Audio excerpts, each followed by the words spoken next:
as a fairly simple process. You're getting data from somewhere to Salesforce.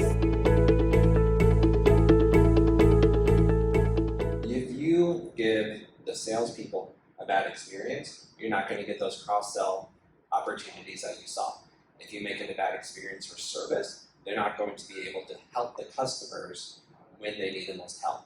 And if salespeople can't communicate and work effectively with their customers, and if service people can effectively help your customers probably won't be too happy about it. So you really need to think about how is this going to go, and that transparency of helping them understand what's changing and bringing them into that process.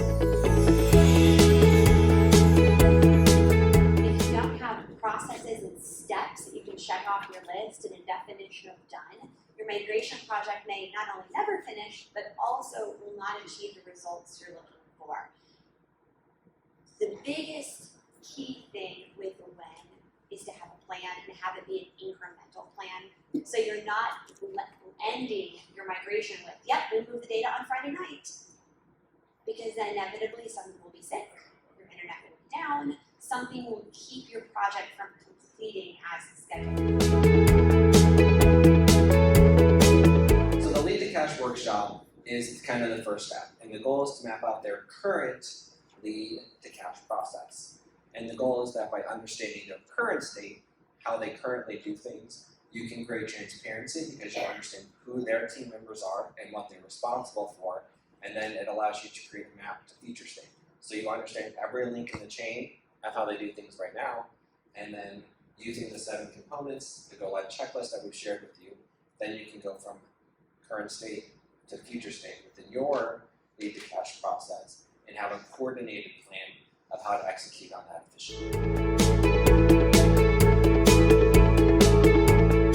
It works. So there's 3 primary aspects to execution. We have our data movement, our metadata movement, and we have our system. And when we say system, we really mean people, getting the people transitioned over.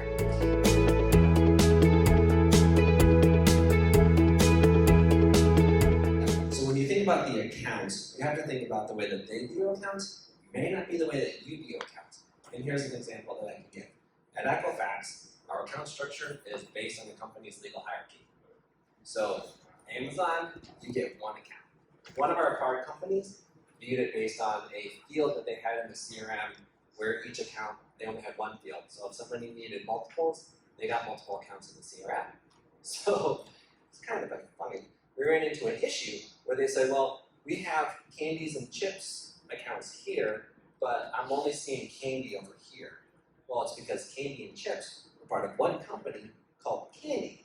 Chips was just a division of candy. So they're never going to find chips over here because chips was not an actual account. Candy's the account, and the account numbers that they had for candy and chips are both tied to this account over here. So it gets confusing. So when you think about products, you have to think about sales, right? Because sales needs to know how to add opportunities to Salesforce so that they can sell to the customer. Operations needs to know what products the customer has purchased so that they can implement them. And then billing, which I think is fairly important to all of our companies, needs to know how to bill the customer for that product.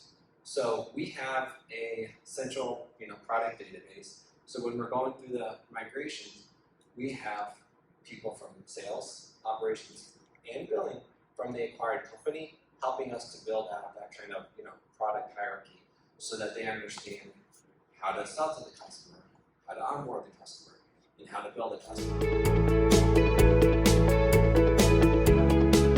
It's hard because you're trying to figure out what data do you need to migrate, how do you map it. Who here has done a field analysis call where you go field by field on their CRM? It's the literal worst. I can maybe handle about an hour of it, and then I'm like, I need a nap and some coffee. It's hard, but it's crucial because of that transparency. You have to understand, this is your data, this is where it ends up. Like what I always say is, things aren't going to be the way that you used to do them, period. We have a different system, we have a different data model. What I'm here to do is help to make sure that you can still do your job, and that the customers and you are taken care of. And that is my goal, and that is what I'm going to help you with. And the conversation morphs from, okay, you're trying to force me into Salesforce, and it may not fit the way that I used to do things, to how can we work together, and what advantages do we have by partnering with you, and what new synergies can we unlock by partnering through this process. So that's system configuration. I'm going to kind of cover sales and service users respectively. So I like to split those out because typically there's two different teams that kind of manage that process. So that's user configuration, getting them set up in the system, setting up role hierarchies, setting up territories, setting up case queues, everything like that to support those sales and service users. So when you think about training and deployment, your day 190 is their day 1, right? The users who are actually using the changes that you've been working across the prior frameworks, their day 1 is your day 190. So you have to kind of remember that, right? You're probably exhausted and burned out at this point on this project, but it's kind of rushed for them. So keeping that empathy and making sure that you have a cohesive plan for initial training and ongoing support is critical.